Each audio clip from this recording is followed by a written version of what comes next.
Assalamualaikum, apa kabar semuanya? Semoga kalian semua sehat selalu dan selalu semangat dalam belajar. Baik, kali ini kembali lagi bersama Bu Afi yang akan membantu Bu Ratri dalam menyampaikan materi fisika kepada kalian, tentunya dengan materi dan semangat yang berbeda. Ibu harap kalian semua benar-benar bersemangat dan materi yang Ibu sampaikan ini nantinya bisa berguna untuk kalian. Pertama-tama, coba kalian siapkan dulu buku tulis dan pulpennya, siap-siap untuk mencatat. Terus jangan lupa perhatikan dengan seksama, oke? Baik. Materi yang akan Ibu ajarkan kali ini yaitu mengenai fluida. Oke, ini udah Ibu catat sebelumnya, tapi tolong kalian fokus aja ke tangan Ibu ya yang Ibu jelasin.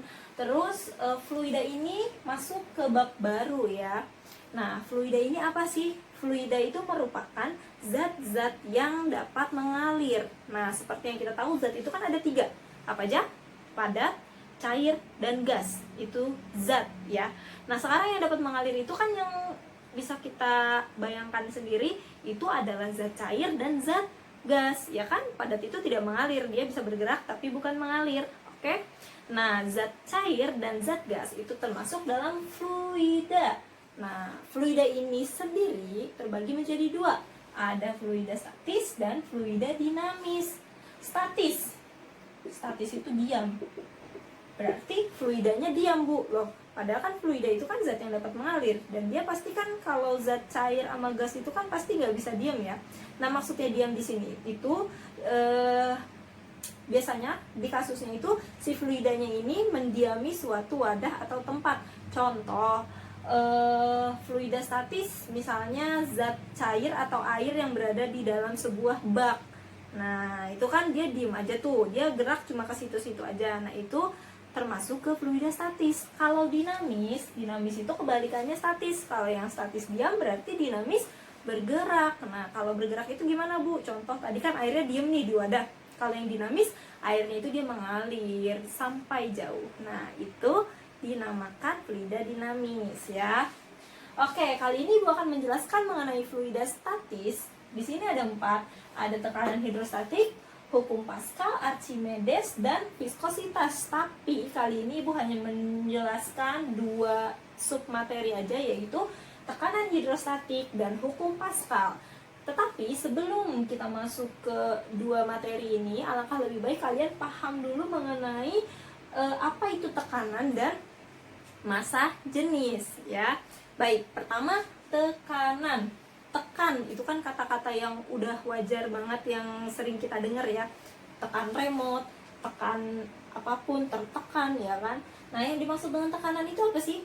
Tekanan itu gaya yang bekerja terhadap luas bidang atau alas. Contoh, Ibu menekan papan tulis ini. Nah, yang dimaksud dengan tekanan itu apa sih? Ketika Ibu menekan papan tulis dengan jari Ibu, maka kan pasti dari jari Ibu ada gaya yang bekerja. Nah, gaya yang bekerja terhadap papan tulis yang Ibu tekan ini dinamakan tekanan gitu. Nah, sekarang di sini bisa dilihat nih. Tekanan itu kan P simbolnya ya, P besar. Nah, si P itu sama dengan F/A. Nah, kita bisa lihat di sini kalau gayanya semakin besar, maka tekanannya juga pasti semakin besar. Begitu pula sebaliknya. Di sini kalau luas penampangnya semakin besar, maka gayanya pasti semakin kecil, ya kan? Berbanding terbalik. Nah, kalau misalnya si luas bidangnya semakin kecil, maka gayanya akan semakin tekanannya akan semakin besar. Maksudnya gimana nih, Bu? Oke deh. Sekarang gini. Contoh, Ibu menekan meja yang besar. Ibu menekan dengan jempol Ibu. Nah, itu kan mejanya gede banget. Luas penampangnya itu besar banget. Sedangkan gaya yang bisa Ibu berikan oleh jempol Ibu ini paling berapa sih? Ya kan, sekenceng-kencengnya ini meja nggak bakal roboh, ya kan? Nah, maka dari itu gaya yang dihasilkannya itu tekanan yang dihasilkannya itu pasti kecil. Karena apa? Karena luas penampangnya besar dan gayanya juga kecil. Nah, kebalikannya sekarang kalau Ibu neken penghapus yang kecil atau neken slime gitu, slime yang kecil gitu kan. Nah, itu penghapus kalau misalnya Ibu tekan kan pasti dia agak turun ke bawah gitu, ya nggak sih? Kenapa? Karena dia luas penampangnya aja kecil. Kalau dibanding dengan gaya ibu, pasti bisa lebih besar dong gaya dari ibu, ya kan? Maka tekanan yang dihasilkannya itu besar gitu ya. Nah, itu konsep tekanan. Sekarang kita masuk ke konsep massa jenis. Massa jenis di sini artinya perbandingan antara massa zat dengan volumenya. Berarti kan setiap benda, setiap zat itu punya massa dan punya volume, tidak termasuk dengan termasuk udara. Udara itu atau zat gas itu juga kan punya massa dan punya volume. Jadi setiap zat apapun itu pasti ada nih massa jenisnya. Massa jenis biasa juga disebut kerapatan ya. Jadi kalau kalian baca soal ada kalimat atau kata kerapatan itu sama dengan massa jenis. Nah, tadi kan udah dibilang setiap zat itu punya massa jenis yang berbeda-beda. Sekarang untuk menjelaskan massa jenis yang mudah itu adalah kalian misalnya naruh batu apung di atas air. Itu batu kenapa bisa mengapung? Bukan karena namanya batu apung, tapi ada penjelasan ilmiahnya. Karena apa? Karena massa jenis si batu itu lebih kecil daripada massa jenis air. Jadi massa jenis yang lebih kecil itu bisa terangkat gitu. Nah, sebalikannya nih, kalau misalnya kalian nyemplungin batu biasa ke air, batunya tenggelam. Kenapa? Karena massa jenis yang dimiliki si batu lebih besar dari massa jenis yang dimiliki air gitu. Sekarang, nah, nilai massa jenis ini itu tuh merupakan tetapan. Jadi massa jenis ini nilainya nggak akan berubah. Misalnya massa jenis pada air, massa jenis pada tadi batu misalnya, atau pada gabus, pada udara, pada minyak, itu semuanya kan pasti punya massa jenis dan itu nilainya tetap. Nah, kalian bisa cari nilai-nilainya itu ada banyak di internet maupun di buku-buku. Ibu yakin di buku paket kalian itu juga pasti ada ya. Coba dicari dan dibuka bukunya. Oke? Next. Setelah itu kita langsung nih masuk ke fluida statis ya. Ada tekanan hidrostatik. Tekanan tadi konsepnya udah paham. Hidro atau hidro itu kan air, ya nggak sih? Hidro itu air, statik itu dari bahasa statis, diam. Berarti tekanan hidrostatik itu termasuk ke dalam materi fluida statis yang memiliki arti tekanan yang diberikan oleh air ke segala arah akibat gaya gravitasi. Namanya hidro, berarti ini tidak jauh-jauh dari membahas soal air ya. Namanya tekanan, berarti ada tekanan yang diberikan oleh air gitu. Misalnya nih contohnya, untuk membuktikan bahwa di dalam air itu ada tekanan adalah ketika kalian berenang. Nah, kalau kalian berenang, itu semakin kalian menyelam ke dalam, apa sih yang kalian rasakan? Pertama, pasti makin berat, ya kan? Berenang di permukaan air sama di kedalaman yang lebih dalam lagi itu lebih mudah yang mana? Pasti di permukaan kan? Karena apa? Karena di air ada tekanan, dimana semakin dalam kedalaman airnya, maka tekanannya semakin besar. Makanya nih kalau kita nyelam makin ke dalam kok makin berat, makin susah gitu. Malah ibu nih contohnya yang kurang bisa berenang, ibu kalau misalnya berenang pengen banget nih berenang di dasar, itu nggak bisa, nggak kuat saking beratnya gitu ya. Terus juga kalau misalnya kita di laut nih, menyelam di laut, itu semakin dalam yang kita rasakan itu kan pasti telinga kita makin sakit, dengung, terus sakit gitu ya kan. Terus juga kayak ada yang nonjok-nonjok dada kita gitu. Nah, itu diakibatkan oleh tekanan air, yang diakibatkan oleh air gitu. Nah, itu dinamakan tekanan hidrostatik. Nah, cara menghitungnya gimana, Bu? pH itu kan tadi P tekanan, H-nya hidrostatik. pH sama dengan rho GH. Rho-nya itu massa jenis, G-nya itu percepatan gravitasi, dan H-nya itu adalah ketinggian atau kedalamannya ya, berarti dari permukaan sampai titik tertentu. Nah, itu H-nya. Nah, contoh soalnya belakangan ya. Contoh soal belakangan Ibu akan jelasin dulu. Setelah kalian mengetahui rumus tekanan hidrostatik, ada lagi yang namanya tekanan mutlak. Nah, sekarang contoh nih ya.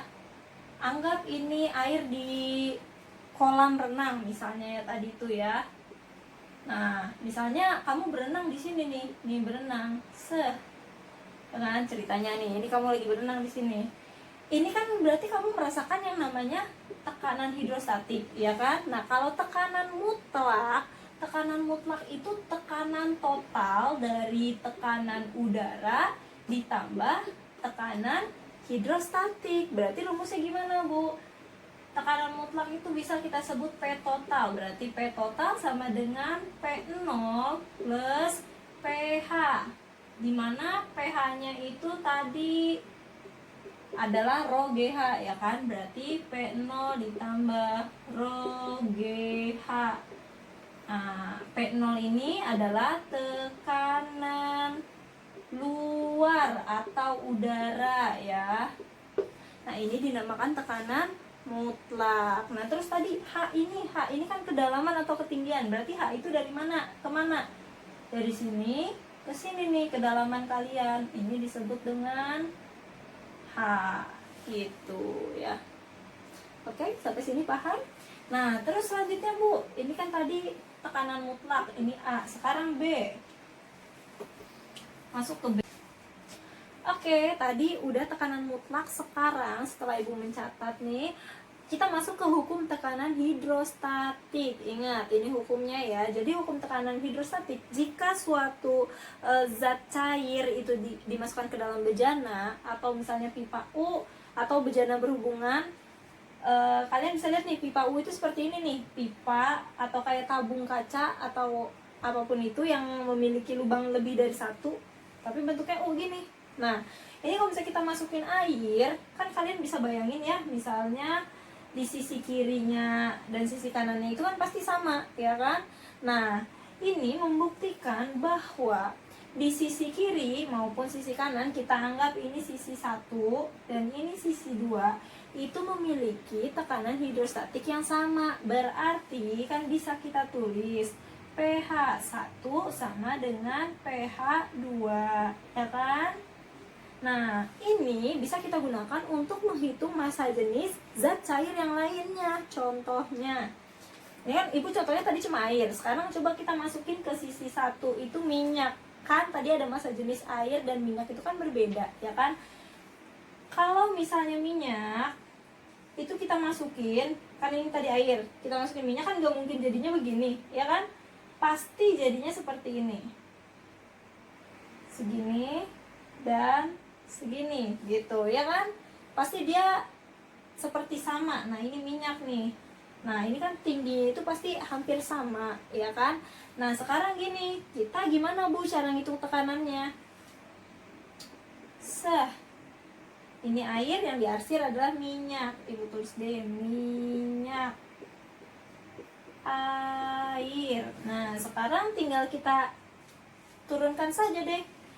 PM atau P minyak sama dengan PA atau P air.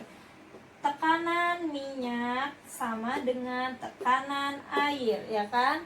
Nah, sekarang yang PM kita turunin. Tadi berarti rho minyak dikali G dikali H minyak sama dengan rho air dikali G dikali H air. H minyak yang mana, Bu? Ini ya, H minyak itu yang ini nih, ini disebut dengan HM. Terus H air yang mana? H air itu nih yang sejajar bawahnya. Ini kita tarik, Nah, ini adalah H air ya. Kebaca ya? Oke. Nah, sekarang bisa dilihat, Bu, di sini. Aduh, berantakan amat ya. Aduh deh. Ini rho M dikali G dikali H gitu ya. Nah, sekarang bisa dilihat di sini kan ada G, di sini ada G. G ini kan tetapan nilainya sama. Kalau di sini 9,8, sini juga pasti 9,8. Kalau ini 10, ini juga pasti 10, ya kan? Maka bisa kita apain? Kita coret. Maka bisa juga di sini kita tulis rho M dikali HM sama dengan rho A dikali HA gitu ya. Misalnya ini bukan minyak, misalnya ini alkohol, ya alkohol, ini air atau minyak, ya minyak. Pokoknya tergantung di soal gitu ya. Kurang lebih seperti ini. Ini dinamakan dengan hukum tekanan hidrostatik. Oke, kita langsung ke contoh soal ya.